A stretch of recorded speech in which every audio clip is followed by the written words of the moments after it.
भारतीय supreme court का फैसला, नवजोत सिंह सिद्धू को कैद की सजा। भारतीय सुप्रीम कोर्ट ने पंजाब कांग्रेस के साबिक सदर और साबिक क्रिकेटर नवजोत सिंह सिद्धू को 34 साल पुराने मुकदमे में 1 साल कैद की सजा सुना दी है। सुप्रीम कोर्ट ने 1988 के रोड रेज केस में नवजोत सिंह सिद्धू को 1 साल के लिए जेल भेज दिया है। हुक्म के मुताबिक सिद्धू को पंजाब पुलिस अपनी तहवील में लेगी। भारतीय मीडिया के मुताबिक सिद्धू ने 1988 में भारतीय पंजाब में सड़क पर झगड़े के दौरान एक शख्स को अपने दोस्त के साथ मिलकर तशद्दुद का निशाना बनाया था, जिसके बाद उसकी मौत हो गई थी। नवजोत सिंह सिद्धू उस वक्त भारतीय क्रिकेट टीम का हिस्सा थे। भारतीय सुप्रीम कोर्ट ने नवजोत सिंह सिद्धू को 1000 रुपए जुर्माने के साथ छोड़ दिया था।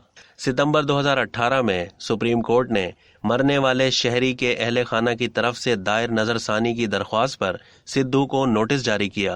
ताहम इस हवाले से हलाक होने वाले शख्स के खानदान की जानिब से दायर नजरसानी की दरख्वास्त में उन्हें सजा सुनाई गई। सिद्धू ने भारतीय सुप्रीम कोर्ट के पहले के हुक्म का हवाला देते हुए अपने खिलाफ रोड रेज केस का दायरा बढ़ाने की दरख्वास्त की मुखालफत की, जिसमें कहा गया था कि इस बात का कोई सबूत नहीं है कि गुरनाम सिंह की मौत जरब लगने से हुई। अब तक के लिए इतना ही। मजीद मालूमात के लिए डेली जंग के यूट्यूब चैनल को सब्सक्राइब करना ना भूलिए और फेसबुक के पेज को भी लाइक करना ना भूलिए।